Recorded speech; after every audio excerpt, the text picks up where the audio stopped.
Welcome to the Loadout Podcast with Aaron Earle.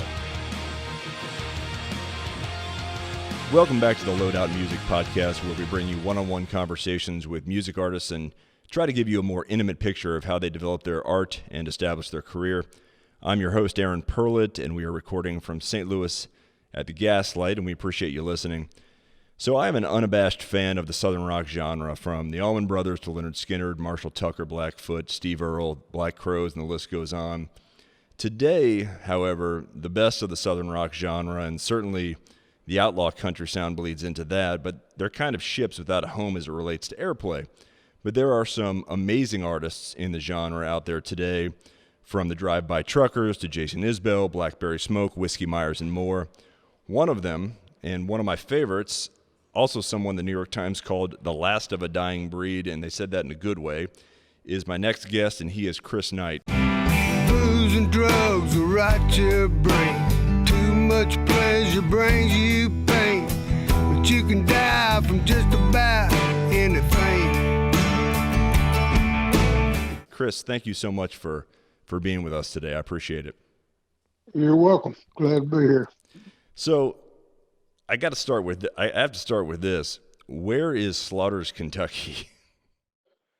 It's kind of in the western part of the state. It's kind of midway between Evansville, Indiana, and Hopkinsville, Fort Campbell area. Gotcha. So with a population of just over 200, not really a hotbed for touring for touring musicians today, I imagine. No. And you were actually born in St. Louis, and then you ultimately moved to Kentucky, correct? Yeah, I was born. I think my family lived in Wentzville, and I was born in St. Charles, and then we moved back to Kentucky. I don't remember. I mean, of course, I don't remember. I was either a month old or a year old, and my mom, dad, and two older brothers moved back to Kentucky. Kentucky's where everybody's from. Gotcha. And my dad was out working at Chrysler, St. Louis at the time. And you took kind of a unique route into music, because when you were in your mid-teens, I think maybe about 15, you started teaching yourself John Prine songs, Right. using your older brother's guitar, and you learned, I think I read, maybe between 35 and 40 John Prine songs. But you ultimately went to college and then worked in mines as a mine reclamation inspector. I don't even know what that is, but that's what you did for quite a while. And then you didn't start writing music until your mid-20s, right? Right. Yeah, I tried to write. I mean, I never called it writing. I tried to write and just get discouraged and wouldn't play anything for anybody, and then kind of moved on from that. And at one time I went a year without even having a guitar, and a year or two, and so I bought an old Alvarez when I was 26, walking through the mall in Evansville with a girl I was dating at the time, and I bought that guitar and started playing again and started writing songs around that time. So when you were in college, were you playing at all, playing in bars or anything like that, or did you just kind of completely sit on that until you got to about, I guess, 26 when you started writing music? I played for friends, played at parties, get-togethers, and I played, for family. And then I played when I was a kid in high school. I'd play in study hall, and we'd be getting ready for baseball practice or basketball practice, and I'd be playing my guitar in the locker room, and I played in study hall at school. The teacher let me play for the kids, and I play on the street corner at Seabury about 11 o'clock at night when all the kids would get together on Main Street. And but as far as going out and playing it for live, like even an open mic, I didn't do that till I was, 27, 28 years old. Do you ever? And then never played in a band or anything, and wrote songs for 5-6 years before I ever went to Nashville. You ever look back and just kind of say to yourself, God, I wish I had really committed to doing this when I took up the guitar when I was 15 and really started committed to it in my teens? Or are you pretty good with it, with where you ended up starting? Yeah, I'm good with the way I did it. I mean, I couldn't do it back then. I mean, I can barely do it now, as far as playing. I've been playing live for 22 years, and it's still not. I'm still not that good of an, on stage. I mean, there's kids out there that,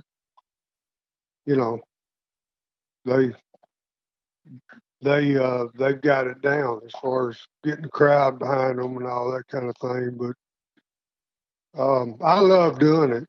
I mean, but I just do it my way. It's like, this is what I do. If I feel like talking, I'm going to talk. If I don't, I'm just going to play my songs.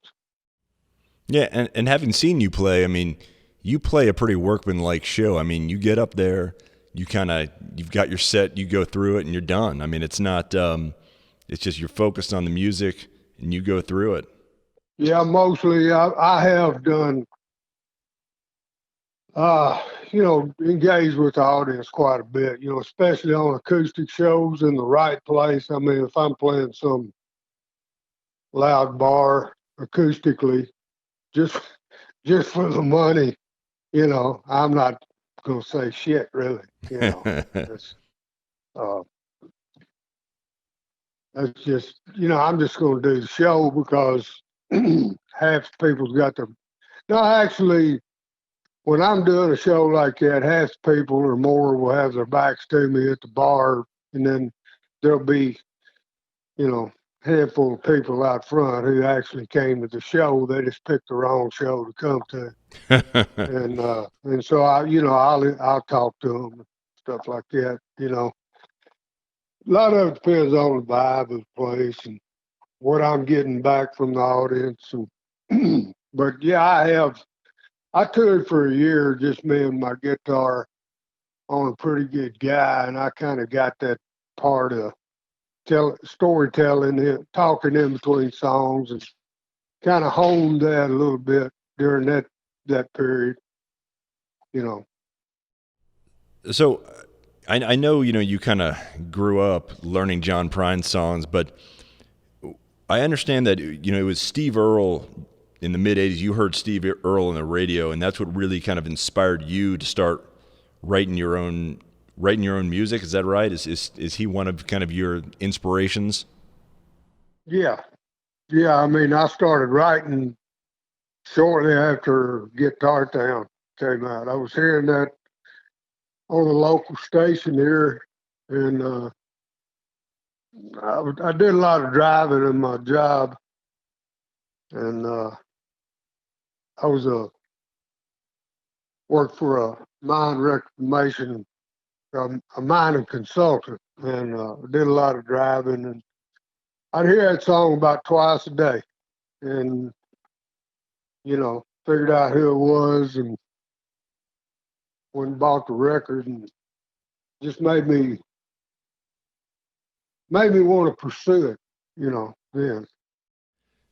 And it is interesting because, I mean, when you listen to your music, you can, we all have influences that you can hear where it comes from, and you can certainly hear that influence of Steve Earle, because it's, you've got that kind of very raw and very authentic sound when you're out playing, and even on your records, it kind of translates into it.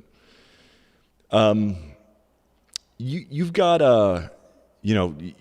9 albums that have been out, and they've all been critically acclaimed as being really good records, and I've listened to each and every one. And your most recent one, Almost Daylight, your ninth, you had a pretty unique cast of characters involved in that. Ray Kennedy, who's a Grammy winner, helped you produce it. And, a lot of people know him from his partnerships with Steve Earle. But you also had Leanne Womack on it, Dan Baird from the Georgia Satellites on it. But I think, most interesting, and this is the second time that you collaborated with him, was that you had John Prine on there. Right. Remaking, his classic Mexican Home. And I've got to imagine, I have to imagine that, considering that, he was one of the first guys you started trying to learn his songs when you were 15 years old, that, and I know you had him on your record prior to this back in 2011, but it must have been just a very humbling experience to be able to work with John Prine and even learn from him. Yeah. Yeah, it's pretty big deal. I don't get excited about a hell of a lot. I don't get excited about, much of nothing as far as being a big fan and stuff like that. But I'll be a fan, but I don't, I've never really went out of my way to get next to people and things like that. But that was a big deal. Just opening shows. I opened a couple shows for him up in the Northeast, and and got up and did the encore with him 2 nights in a row. Played Paradise, hung out with him a little bit and talked to him, and and then I'd see him in the airport, and we'd talk a while in the airport. He'd be coming in from someplace, I'd be coming in from somewhere else, and then then Ray wanted to know if I wanted him to come down in 2012 and sing on Little Victories, and I said, hell yeah. So I was in the studio that time, and I'd already done those shows with him, and it was great. Being having him in there and he sang his part. Now this time I wasn't able to be in the studio, and I was on the road. And the only time he had a pretty tight schedule when we were making this last record, so he couldn't be in the studio at that time. I couldn't be in the studio when the only time he could come in and sing on that song. But I'm real proud to have him on those records. Yeah, and it's obviously he just passed, and I can only imagine. You had said earlier you don't get excited too much, but I can only imagine. Kind of, you look back and say, damn, I'm glad that I'm honored that I got these opportunities to play and perform with this guy who's one of my heroes, and now he's gone. It's just, I think that the entire music world was just kind of just stunned when he passed recently. Yeah. Yeah, I know I was. What's you are kind of one of these guys who just hits the road and classic touring musician, but in this, and I also know you don't spend a lot of time with technology, and it seems like right now during this coronavirus pandemic, that's how people are staying in touch. But has this been just a strange time for you, not being able to hit the road and tour and play for people? What has this been like for you? Yeah, it's been pretty laid back. We live in the woods, and I got a good bit of land, and my kids are home, and they're acting pretty good, and all of them except one. She's in college. She went back to her apartment in Lexington to, finishing up her semester up there because she had better resources up there, I guess, as far as we don't have internet out here or anything. So, or we got internet, but we don't have the Wi-Fi or anything that she can log in on her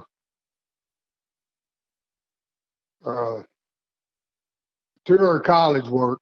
Yeah. And so she went back, but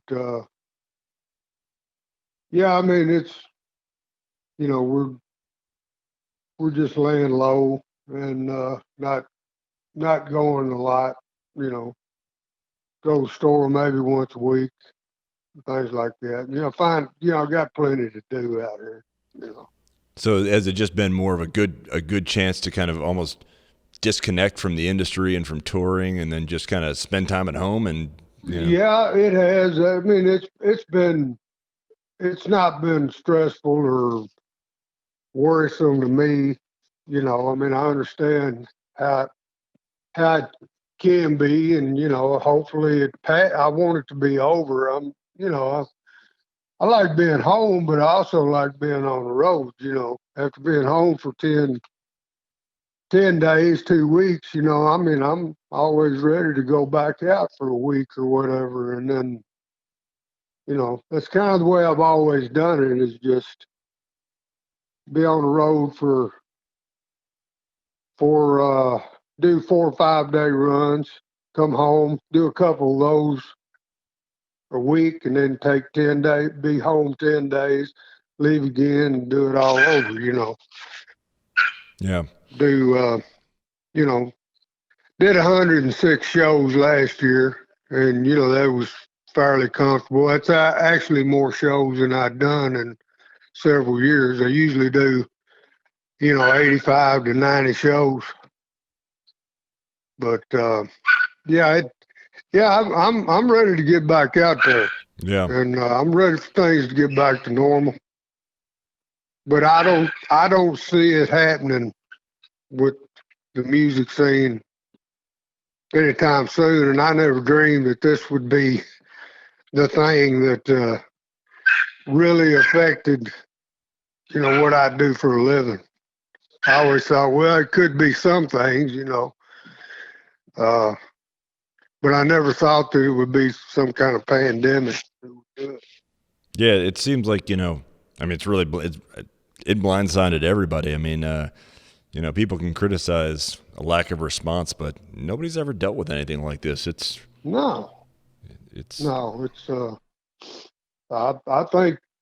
think for the most part, everybody's doing a good job.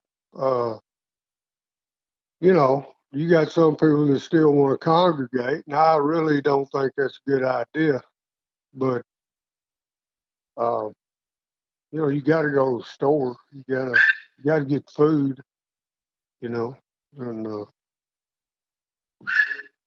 certain things that's got to be done. The wheels have to roll to some extent, and so everybody has access to what they need. Yeah. I want to ask you again, get back to the most recent record, Almost Daylight. This was a different kind of record for you. You were kind of determined not to have any acoustic songs on this record, and give it a more edgy and raw sound. What was kind of driving this interest in making something that really stood out from the rest of your catalog? I don't know. I mean, I'd always had some acoustic songs on the other records, and I just wanted to see what it would turn out being, and I don't know. I mean, I never think about it that much. I come up with 10, 12 songs that I like, and go record them, try to do the best I can, but I don't really try to map that stuff out that much, or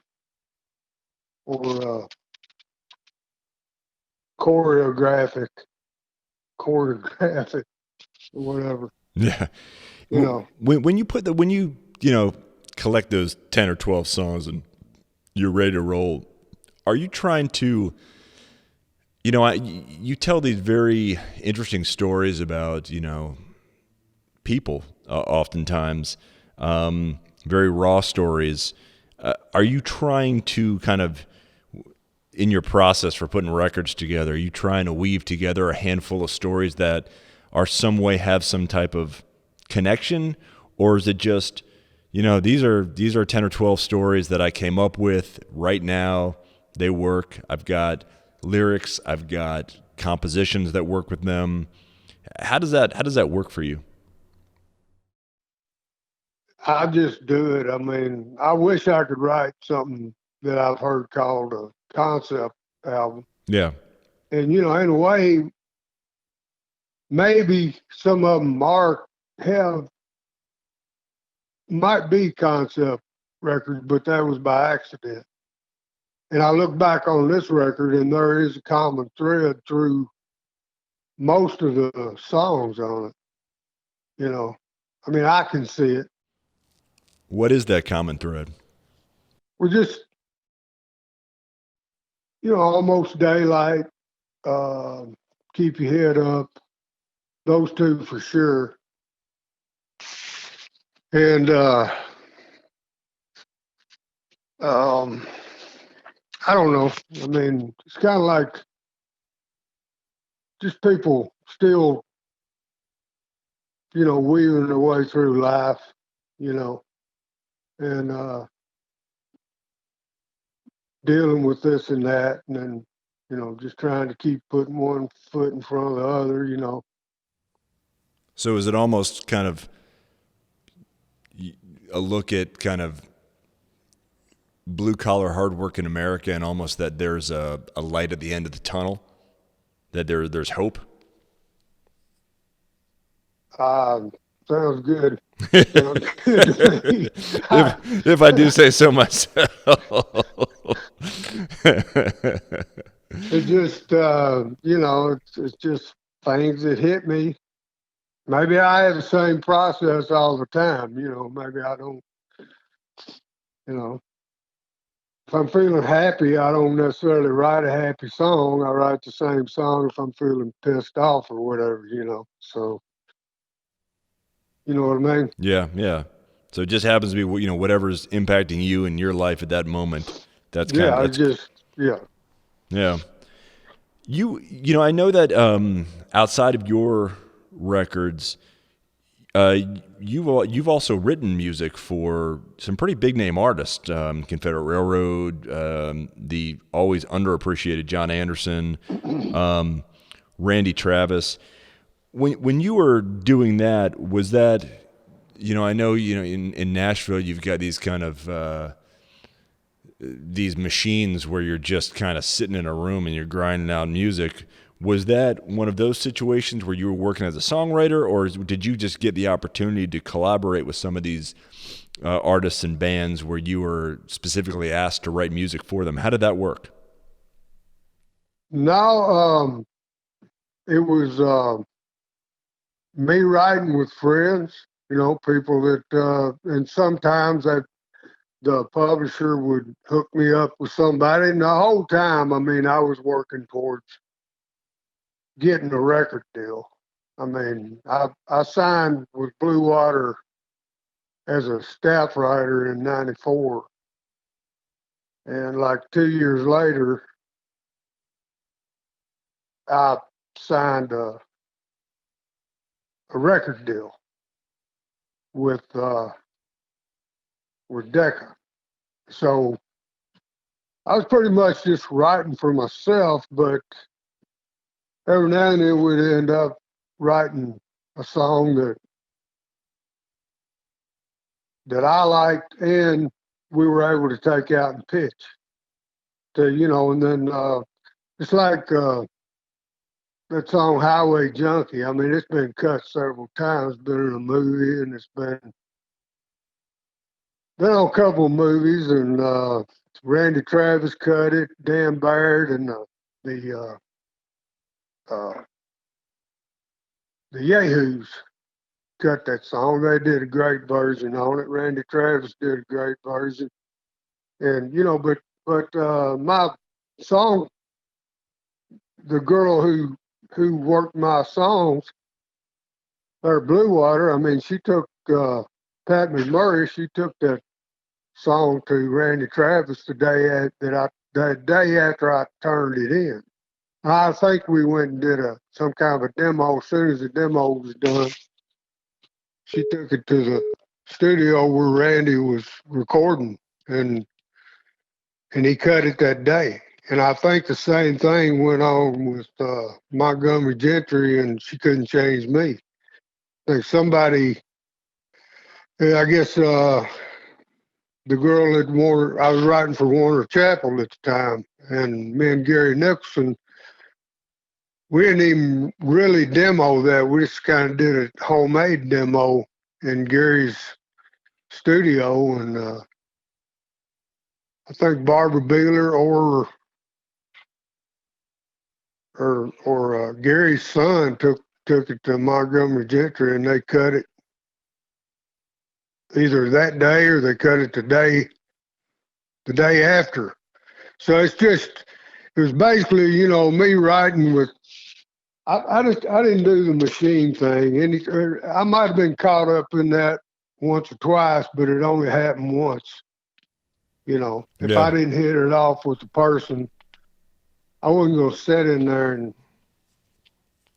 torture myself writing something I didn't like. Yeah. And so we were just writing songs that we liked. When you look around kind of the music industry, we all have heroes. Is there anyone you look around and you're like, damn, I would love to do something with this artist. I'd love to, whether it's do another duet like you did with John Prine or just work on a record. Is there someone you're like, hey, man, my style and this guy, it's right on. This guy really speaks to me. Is there anyone like that out there for you, or a handful of people? There's a lot of people I admire and I like their music, but I'm not that way. I'm like, I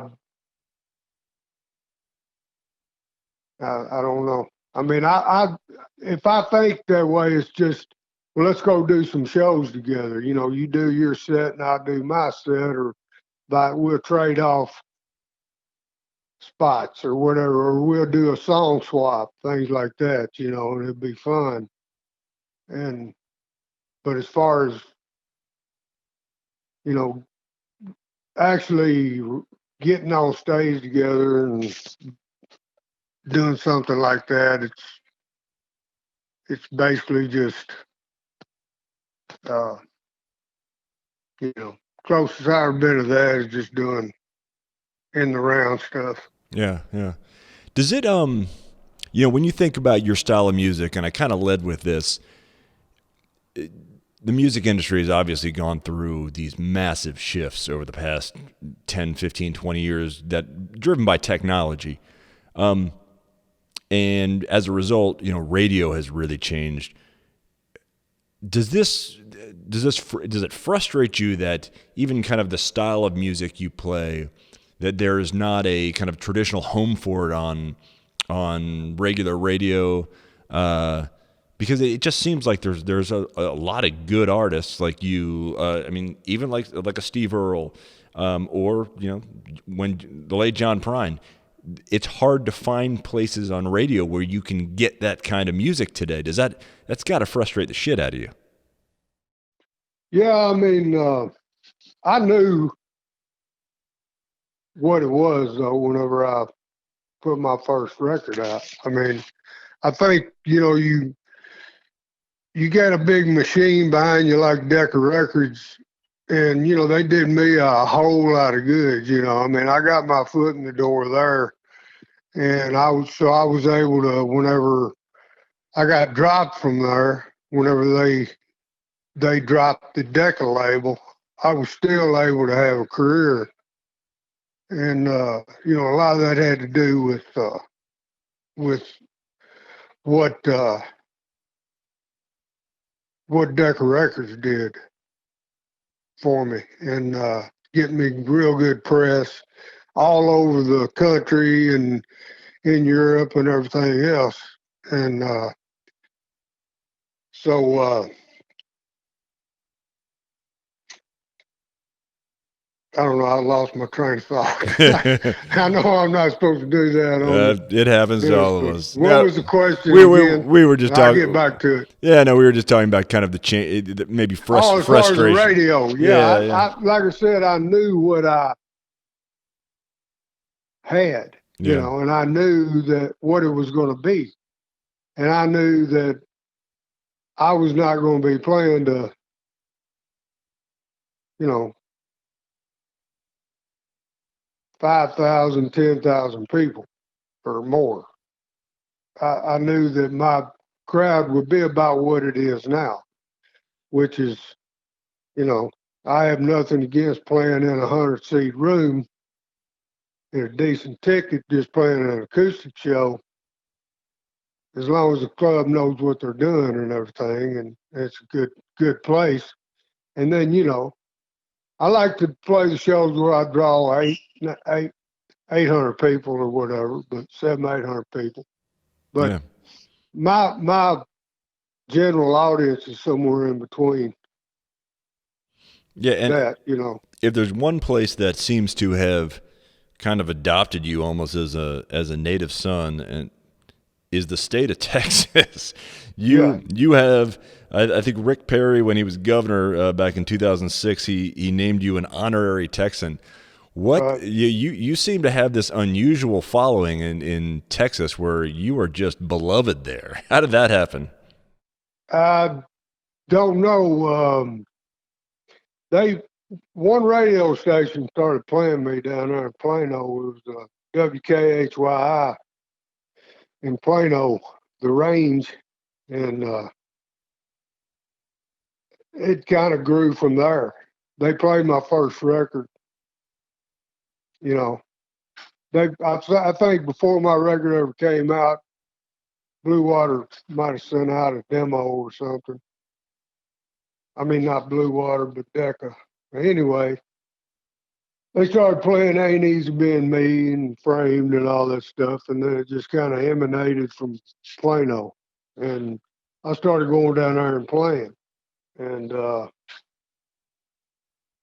you know, and it just kind of grew from there. And Texans like live music, you know, they like to have a good time. And, you know, and they I guess they connected with my story songs and things like that. You know, they like what they like. You know, they like to dance, but they also like, you know, songwriters. Yeah. And then, you know, I had a lot of help from a lot of the artists down there too, because they were playing my songs and getting my name out there. So it helped too. So, you know, let's say this lockdown, and we'll get you out of here on this question. Let's say this lockdown, hopefully, you know, ends June 1st, July 1st. You know, how quickly I imagine you're like, I need to get out on the road and get playing some gigs. Yeah. I'm going to hit the ground running. I mean, we got shows booked. We're just waiting to see what happens. May hasn't been, I haven't heard for sure. I expect May to get canceled, but, you know, nothing's been said as far as I'm concerned, as far as that. But I think everybody is expecting that, you know. I don't think it's going to start May 1st, but like I said, I got shows booked all through May, June, quite a few in July and August, and, you know, just kind of spotty in the fall, but it's just all anchor dates where they'll put shows around them and we just see what happens. Yeah. But, you know, nobody's giving up, you know, and canceling next canceling the fall semester. You know? I heard of one college that's already canceled their fall semester. Yeah, I'm sure your daughter's just ready to finish up. So, I don't foresee that happening. Yeah, and yeah, especially like in the nursing program. She's in the nursing program, but I mean, you know, can't hold somebody's life up. Yeah, exactly. Well, Chris Knight, it has been an honor and a privilege to have you on the Loadout. Really appreciate your time today. And wish you and your family both, wish you guys both all the best of health and safety, and hopefully you can get yourself out on the road sometime soon. Yeah, it'd be great, I think. But y'all take care out there. You know, I want the sun's gonna shine again. Yeah, well, you know what? It's almost daylight. What a plug right there. That's right. There you go. What a plug. All right. Well, thank you for being on the Thank you for being on the Loadout. As always, you can find us on loadoutmusic.com. Our thanks to the Gaslight and to Bro Bible for helping us spread the word. And thanks again to the great Chris Knight for being with us today. Thanks. I enjoyed it. Thank you.